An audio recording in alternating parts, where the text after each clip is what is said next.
Welcome to session 6 of Motivating Reluctant Learners. And in this session, we're going to start putting all the pieces of the puzzle together. So far we have looked at the various stages of this approach of motivation based on starting where our students are. And considering all these together, we have a structure then for this comprehensive plan to motivate students. And it begins with choosing the right investments. We know that motivation is ultimately an investment decision. And before we can ask students to invest in our classroom, we have to identify the specific investments we want them to make. We do this by beginning to examine our own concept of motivation, and then we use that as a starting point for shaping the specific investments that we want students to make.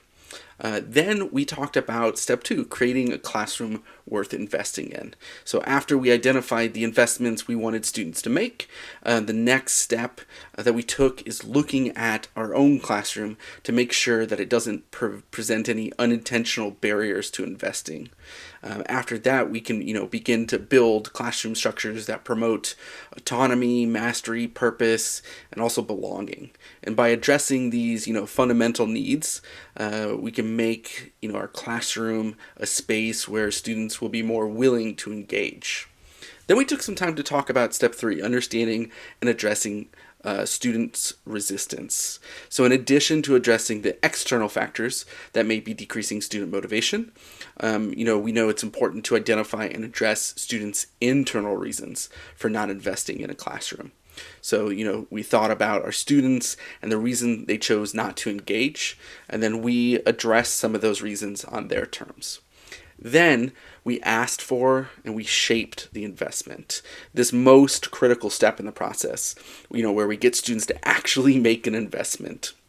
And we know that we can improve the odds that students will commit to new motivated behavior by shaping our requests according to those things we talked about last session. Being succinct, being specific, being positive, being private, being quiet. And using all these strategies together, we can ask students for the right investment and then work with them to develop a plan for taking those first steps. So we're going to zoom in on some of the other pieces that are kind of like the glue to making these investments stick over time. So we know that motivation isn't a single decision that students make once and for all. It's a decision that they make day after day. So securing that initial investment is a good start, but if we want to sustain students' motivation over time, there are a couple other things that we have to do. One of those is build habits, routines, and rituals. So I'm going to give you an example. When I think about saving for retirement, some of us might regularly study the stock market. If you have, additional investments, we may look at earning reports. We can run numbers. We can call a broker if we want to initiate trades. We may have funds withdrawn automatically from our accounts each month and, put into savings or invested into a mutual fund. Why though? Because it's really easy, right?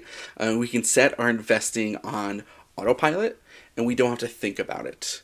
And habits, routines, and rituals are a great way of investing automatic for students. They don't have to go through this entire decision-making process every time they face an investment decision.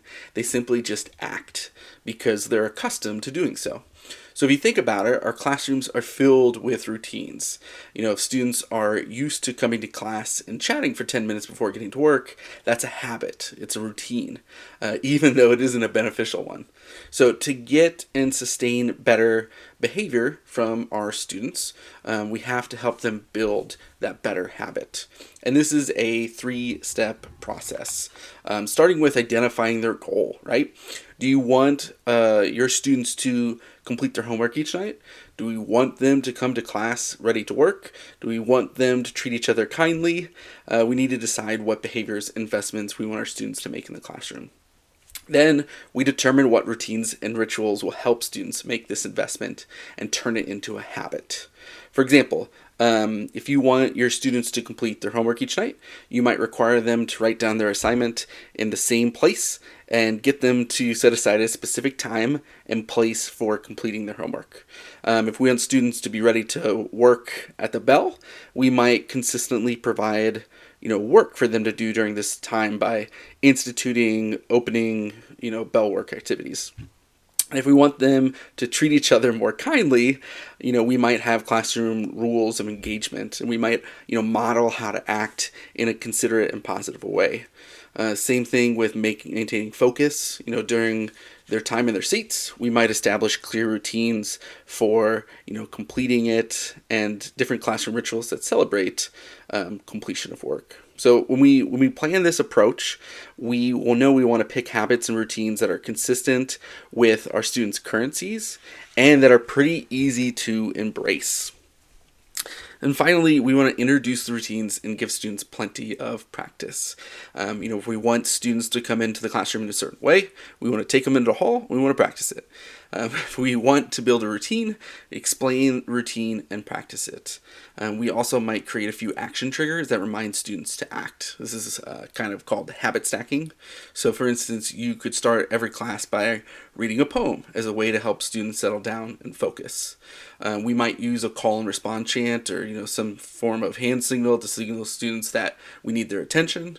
But we also might tell students to do their homework after they've had a break into their routine or something. But we make it a pattern, and we stick to that pattern. And we kind of invite those to be triggers that make investing easier. And these remind students of the investment they should make, but also helps them invest automatically and consistently. So, another part to remember as we're summarizing what we've learned is to acknowledge incremental growth. It's unrealistic to expect resistant students to immediately become invested in every aspect of our classroom every day. Even when they want to invest, they still might skip an occasional class or, put their heads down on their desk once in a while, leave an assignment unfinished, give in to distracting behaviors during the lesson, and if we want to help unmotivated students sustain motivation over time, then we need to practice this incremental growth. This is done through reinforcement. So, reinforce each step students take towards behaving in motivated ways. So if they never turn in homework and one day they come to class with 5 out of 25 problems done, we're not going to complain about the 20 problems they didn't do. We're to acknowledge the 5 that they completed because it's progress. And learning to spot and reinforce steps towards improvement can be tough as teachers and adults, especially if we work with older students, because we want perfect performance every time. And sometimes accepting anything less may feel like lowering our standards. After all, 5 out of 25 is still a failing grade. But if we want students to take more than one step towards success, we want to acknowledge that first step. So rather than bemoan the fact that, a student completed only 5 problems, we could say, good for you for taking that first step. If you can complete the first 5 problems, I know you can do the next 5, and withholding notice and praise until you get perfect performance is one of the best ways to kill motivation. Acknowledging incremental steps is one of the best ways to nurture it. Another thing that we can talk about is focusing on what's working. Motivating students isn't an event, it's a process. We've talked about the fact that it's a series of steps in the right direction that eventually lead to unmotivated students acting like motivated students. So, early in the process, it may seem that we're putting in a lot of effort for very few results, and we're working hard to adjust our classroom so that it's worth investing in.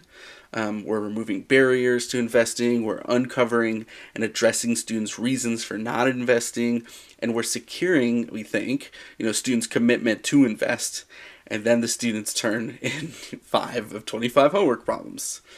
But the funny thing about change is that it starts small and it builds. So once students take that first step towards investing, the others are so much easier to make, particularly if we're there to provide support and reinforcement. So whatever we do, we're not going to give up. Things will likely move slowly at first, but over time, we're going to see students make bigger and bigger investments in our classrooms. And as momentum for investments instead of lamenting on what's not going well, we're going to consider what's working and how we can replicate it and scale it. When we see a reluctant student make a choice to invest in just a little bit, we're going to pay attention to that. We can ask ourselves, what circumstances or strategies seem to have enticed this student to learn. Maybe it was a topic or subject or activity that sparked, our student to try. We can ask ourselves, what currencies does this student seem most comfortable using? What values seem to be motivating them? Remember that no student is unmotivated all the time. We look for the times when our resistant students choose to participate, to do their work, to give us or even another teacher's class a chance and study. And doing this will not only give us clues about how to do our best work with that student, but it'll also reassure us that we can make a difference and that it's possible to help a student make the choice to invest in our class. Then let's talk about the systems of rewards. I've seen a lot of your comments talking about rewards and reward systems. We've all used rewards at some time or another. Whether we give a student a homework pass or bonus points or additional time, if you have recess or lunch or candy rewards that they're a dependable tool to use in motivation efforts, and that's because rewards work. Many students will work for a reward when they won't work for anything else. But the problem with using rewards comes from relying on them exclusively. Because when we talk about reluctant students, rewards don't foster that intrinsic motivation to learn. They simply promote this external motivation to earn the reward. Bob Sullo put it like this. He said, what makes use of external rewards for learning so insidious is that when we provide external tangible rewards to students, we inadvertently devalue education and learning. So the unintentional but powerful message we provide students is this: what we are asking you to do is not inherently valuable. It is worth the effort only because, you do what we ask and we will give you something valuable. I really like that quote because it talks about that other concern that, motivation through rewards places the control in the teacher's hands. But the teacher identifies appropriate behavior, the teacher selects the reward, and the teacher determines what the student is worthy of receiving in that reward. So we've already discussed that, a critical element of motivation is sense of autonomy and control. But that sense of autonomy and control is something most reward systems unintentionally undermine. So when we use rewards, we want to make sure we use rewards wisely, because ultimately rewards can damage motivation rather than encourage it. In fact, the only time reward systems seem to work without harmful side effects is when we're rewarding students for completing routine tasks. So like memorizing materials, cleaning the boards, keeping desks neat, walking quietly through the halls. But even then, we have to be careful in how we reward students so that we don't get them focused on the reward rather than completing the task. Dan Pink is an author that suggested a couple suggestions for using rewards wisely. He had said that rewards should be unexpected and offered only after the task is complete, because it lets us shift from if-then rewards. So like if the entire class works quietly, then you will earn 10 minutes of extra recess, to rewards that are now that rewards. So those are rewards that are they sound like, congratulations, everyone was in their seat and ready to work by the time the bell rang. We're going to celebrate with 5 minutes of free time at the end of the class. So they weren't expected, but they happened in response to students meeting expectations. And then he also talks about supplemental rewards, which are rewards for completing routine tasks by offering like a rationale for why the task is necessary. So they acknowledge that the task, may be mundane or boring, and it allows students to complete the task in their own way. So in this vein of rewards, I want to talk about intrinsic motivation. Most of us as adults, don't do everything we do for intrinsic reasons, right? We work at least partially for a paycheck. We drive the speed limit not because we enjoy driving 25 miles per hour, when we're in a hurry, but because we don't want to get a ticket, and the peril of the drivers around us too. So sometimes we work weekends in order to meet deadlines. Sometimes we do it to complete paperwork because those tasks are part of our job, right? We clean behind the fridge because a company is coming over and we don't want to mess. We endure family dinners with our crazy relatives so we don't upset our in-laws. And, very little, in fact, of what we do is purely intrinsically motivated. And the same is true for our students.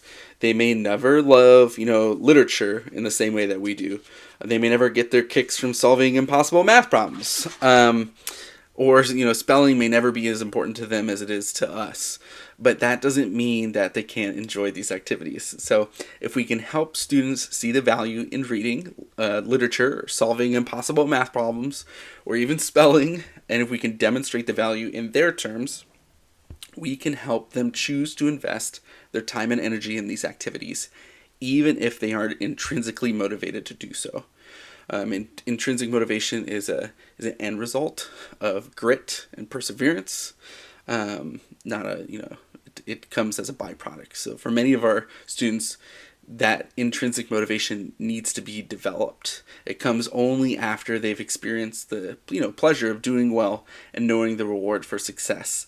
And then we can teach them to develop these intrinsic motivations, but it's unfair to expect them to be intrinsically motivated from the start. So as a quick summary, I'm going to talk about our reading this week because it touches on an underlying concept that's important to identifying motivations and getting students invested in our classroom, and that's building relationships. So our homework this week has 3 questions. So we want to read through chapter 4, building relationships, and I want you to think about if you were required to submit, first week of school building relationship lesson plans for 1 week, what are some things that you would include in those lesson plans in order to quickly build trust and rapport in your classroom and to demonstrate what's expected of your investment? Second question is, why is getting to know students and fostering this partnership with them particularly important when it comes to reluctant learners? And the final question is, they talk a lot about in that chapter about the benefits of being sincere and honest and genuine in building trust. What strategies have you used that we can learn from each other with, both in the classroom and in life, to ensure that you show off your authentic self? The type of person that you are in building relationships with staff and friends and family are the type of things that you can bring to your classroom to build authentic partnerships with your student. Next session, we're getting near the end, is going to talk about putting all of these pieces together and practical things that you can use with that. And then the reading that we're going to do is about sparking enthusiasm for learning.